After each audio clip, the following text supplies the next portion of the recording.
Morning and welcome to a new vlog. আজকে একদম charged up হয়ে গেছি, কারণ দুর্গাপুজো শেষ হয়ে যাওয়ার যে মন খারাপ, সেই মন খারাপ থেকে বেরোনোর আজকে একটা রাস্তা রয়েছে আর কি। মানে আজকে এটা নতুন কিছু নয়, তবে এই রাস্তাটা যে রয়েছে সেটা ভাবলেই আমার মনটা ভালো হয়ে যায়। সেটা হচ্ছে আজকে বিজয়া সম্মেলনী আমাদের কমপ্লেক্সে। তো তাড়াতাড়ি করে খেয়ে দিয়ে হাঁটতে যাব, মানে চিয়া সিডটা খেয়েই আমি হাঁটতে গেছিলাম। এবং এখন দুপুরবেলা রয়েছে কপি আলুর তরকারি, তার সাথে এদিকে রয়েছে চিকেনের ঝোল আর মুসুর ডাল। তো আজকে একদম দুপুরবেলাটা লাইট খাবো, যাতে সন্ধেবেলা প্রচুর আড্ডা মারতে পারি, প্রচুর চা, চানাচুর, হ্যাঁ, কফি, বিস্কিট, হেন তেন, ফিশ চপ, সমস্ত কিছু খাওয়া হয় এবং অফুরন্ত আড্ডা মারা হয়। এই যে মা চলে গেছেন, এই যে দুঃখটা, সেইটা একটু হলেও আমরা মানে ভুলে থাকতে পারি আর কি। শ্রেয়া হাই বলছে, আর এখানে এখন জোরদার আড্ডা চলছে। তোমাদের সবাইকে আর আলাদা আলাদা করে পরিচয় করাতে পারলাম না, কারণ এতই সবাই গল্পে মশগুল যে ওইভাবে আলাদা আলাদা করে পরিচয় করানো এখানে ঠিক সম্ভব হয়ে উঠবে না। তো যাই হোক, খুবই আনন্দ করছি।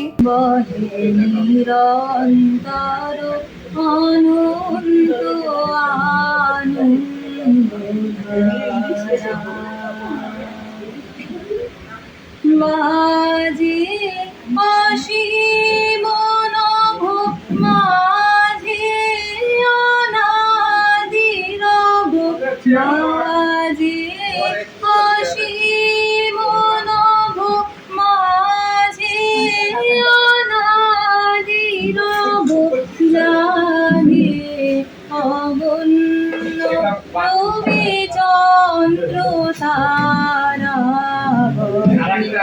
নিরন্তর অনন্ত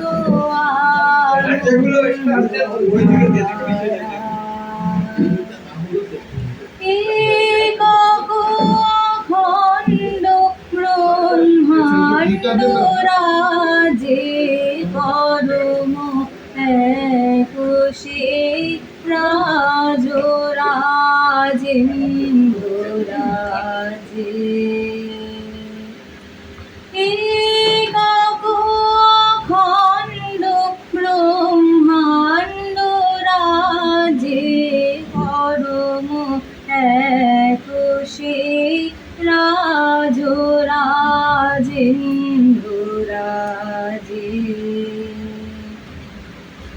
নিশিত নিমেষ হত বিশ্বচরণে বিনত, নিশিত নিমেষ হত বিশ্বচরণে বিনত, লক্ষ শত ভক্ত চিত বাক্য হারা, বহে নিরন্তর অনন্ত আনন্দ ধারা, বহে নিরন্তর অনন্ত আনন্দ ধারা।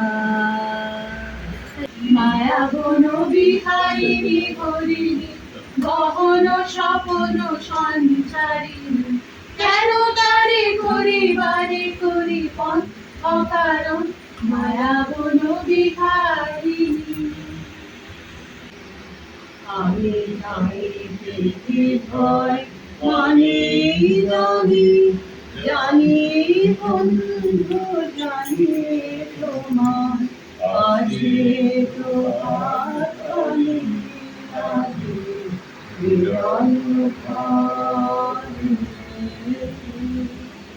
চাওয়া পাওয়ার পথে পথে দিয়েছে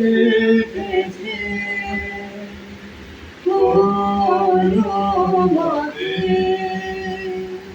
চাওয়া পাওয়ার পথে পথে দিয়েছে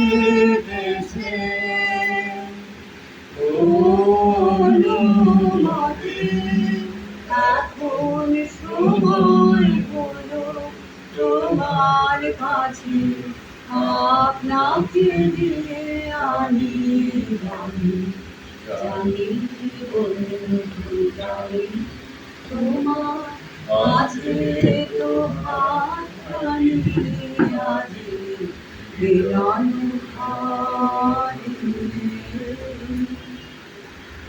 আহার খানি দিকে দিকে আকাশ অন্ধ পারা তোমার পরশ লাগু আমার হৃদয় হারা জীবন দুলায় দুলিয়ে দুলে আপনারে ছিলেন ভুলে জীবন দুলায় দুলে দুলে আপনারে ছিলেন ভুলে এখন মন মরণ দূরে নেবে আমায় জানি জানি জানি বন্ধু জানি তোমার আছে তোমার জানি আজি দিবানি আজকের সন্ধ্যেতে আমাদের শুধুমাত্র আড্ডা চলেনি, তার সাথে চলেছে সাংস্কৃতিক অনুষ্ঠানও। তো খুবই ভালো লাগলো কিছুটা অংশ তোমাদের সাথে ভাগ করে নিতে পেরে। এখন আমরা বসে গেছি ডিনার করতে। মানে বাঙালি তো পেট পুজো ছাড়া অসম্পূর্ণ, তাই জন্য যদিও আমাদের সন্ধ্যে থেকে অনেক মুখ চলেছে, যেরকম নাচ গান আবৃত্তি হয়েছে তার সমান তালে আমাদের আড্ডাও চলেছে এবং মুখও চলেছে বিভিন্ন মুখরোচক খাবার দাবার দিয়ে। তবে এখন আমরা প্রপার ডিনার নিয়ে বসেছি, আর মেনুতে রয়েছে ফিশ চপ, স্যালাড, যারা রাইস খাবে তাদের ফ্রাইড রাইস আর চিকেন ভর্তা, আর যারা পরোটা খাবে তাদের পরোটা আর চিকেন ভর্তা, আর শেষ পাতে মিষ্টি মুখ দিয়ে আজকের সন্ধ্যেটা আমরা ইতি টানবো। আর এই যে সবাই মিলে একসাথে বসে খাওয়া দাওয়া করা, সেটার যে কি একটা অসাধারণ অনুভূতি, এটা কাউকে বলে বোঝানো যাবে না। এটা একমাত্র তারাই বোধহয় বুঝবে যারা ইদার একান্নবর্তী পরিবারে থেকেছে, আর না হলে যারা এরকম কমপ্লেক্সে বড় হয়েছে। তো যাই হোক, আজকে একটা দারুণ সন্ধে কাটালাম। চলো, তোমাদের সাথে দেখা হবে আরেকটা নতুন ব্লগে। Till then tata. সবাই খুব ভালো থেকো, সুস্থ থেকো, সাবধানে থেকো, আর তোমাদের বাকি বছরটা খুব আনন্দ করে কাটুক।